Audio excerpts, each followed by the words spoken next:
petitioners have had to pay this or have to pay this amount of money?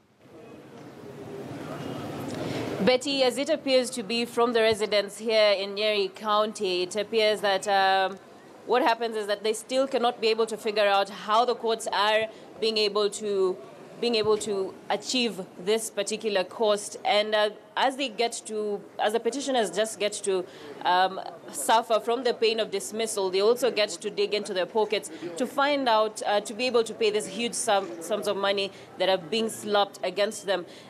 Being the current one here in Central Region, the leading one is Sam Ndongo, who petitioned against the election of Laikipia Governor Nderitu Mureithi, and it appears that he was slapped with a bill of 12 million as the cost of the court proceedings. But still, we cannot be able to figure out how the court has been able to achieve this kind of figures. And we just want to get the views of Kenyans on what exactly they think of this. Do they think it's fair? Do they think that probably it will get to affect those who have genuine cases to actually file these cases that they do have in the courts? Thank you so much for joining us here in KTN News.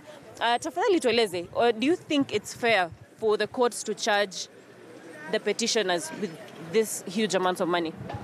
No, I don't think it's fair, because I think it's planned by some people to discourage people from bringing petitions to the court. And I think that's not right, because to get such kind of amount, it's very hard to get such an amount. And I think they should at least come up with a figure that is acceptable to everybody, because in the past they have not been doing that.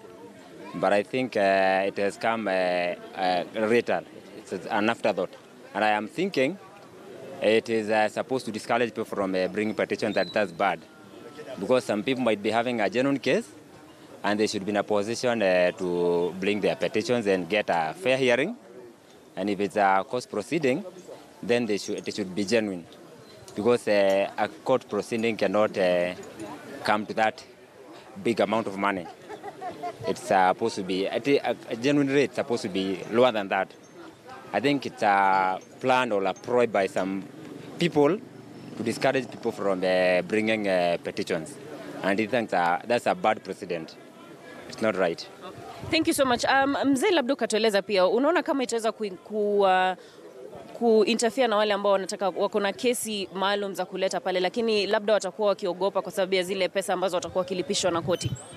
Mimi naitwa Michael Ndongo kutoka Nyeri.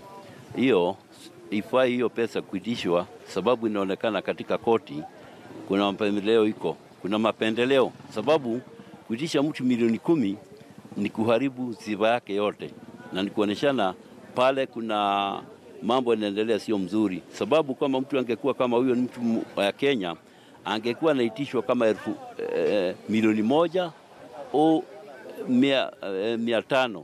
Sababu sasa hii ni kuoneshana katika koti iko na mapendeleo katika Kenya. Sababu mtu wa kaida akishikwa kama huyo anafanywa kitu kubwa, lakini ya wakubwa wakifanya kitendo kama hiyo wanafanya upendeleo. Kwa hivyo tungesema katika Kenya, mahakama ya Kenya haifai vile wanafanya katika Kenya. Wana mapendeleo katika koti.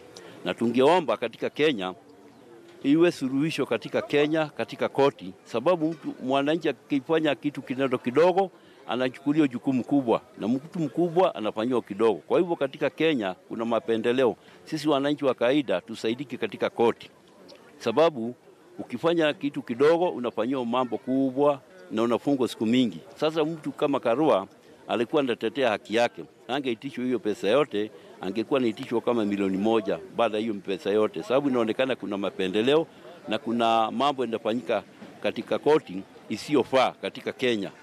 Na tunaona katika koti ya Kenya haishiki bila mambo inatakiwa, wanafanya mapendeleo kidogo. Mtu wa kawaida akifanya mambo kidogo anafungwa miaka mingi, na wao wakubwa akifanya mambo kidogo anawachilio. Kwa hivyo tungeomba Kenya isiwe na mapendeleo katika koti katika Kenya. Asante sana, asante sana. Wenzako wamesema kuwa si vyema vile koti wanaweza kulipisha the petitioners this kind of amount. Labda kwako unaona kama koti ina send a certain message to petitioners ama? Kwa majina naitwa John Wahome. Mimi ni mfanyabiashara hapa Nyeri. Mimi nashukuru kwanza kuona vile hawa wenzangu wameanza kutetea haki zao, lakini jukumu letu kama Wakenya na wale wote wamepewa nchi wasi wakionekana kwa sababu wako na protection, wako na constitutional protection kama tuseme judiciary, wanaona hao ndio mwisho.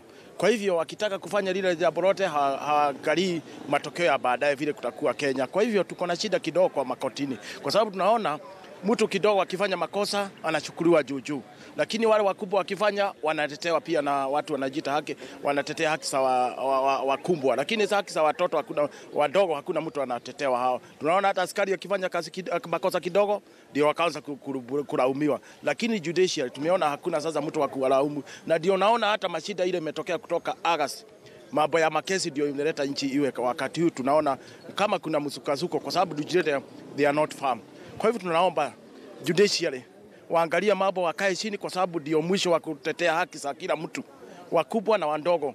Waone kila mtu hakuna mtu anachukuliwa ati kwa sababu hako na pesa anafainiwa pesa mingi, kwa sababu hana pesa anapelekwa korokoroni. Kwa hivyo ni jambo la muhimu judiciary waangalie nchi, kwa sababu pia ikichomeka hata hao watakuwa huku, kwa sababu watu wanaweza, kwanza tunaona watu wameanza kutoheshimu uamuzi wao, kwa sababu kuna wakati wanaona kama kuna haki, serikali inaona kama kuna haki inatetewa kwa serikali, mwananchi anaona kama kuna haki, lakini wale tunaona ndio wanakosea, ndio wanatetewa na makoti. Kwa hivyo tunaomba koti irudishe ile kitu tulikuwa najua, kila mtu akifanya makosa koti ndio inamtetea. Kwa hivyo ilainisha mtu wote, hata mtu akiwa ameenda kotini huko ndiko anaenda kupata usaidizi. Kwa hiyo ni maombi yetu judiciary waangalie, wakae chini na waone hakuna sasa msukosuko, kwa sababu msukosuko ule uko nchi ni judiciary. Labda tu kwa ufupi, labda pia ukatueleza, unaona kwa hivyo kwako unaona ni vyema kuwa koti imeweza kuwapa hawa petitioners that bill, ama unaona si fair? Mimi naona they are not fair, kwa sababu naona mwingine analichwa milioni 20, milioni 10 na kitu, na tunaona hako na maisha, ni mwananchi wa Kenya, wasiangamize watu wengine, ili mtu akikosewa ako na haki ya kwenda kotini. Kwa hivyo naona they are not fair sometimes. Asante sana. Thank you so much. Betty, that is the kind of situation here in Nyeri County. As the residents say, it is actually not fair for the courts to slap this kind of amount to the petitioners, given that even as the cases are being dismissed, it therefore appears that they will also to dig more into their pockets. And it appears that this kind of petitions have been motivated by the Supreme Court ruling against the historic decision made that annulled the election of President Uhuru Kenyatta on September 1st. But it appears that the prayers that they would also want to be that the courts nullify the results of the August 8th elections will not get to take place. And as most of these cases are being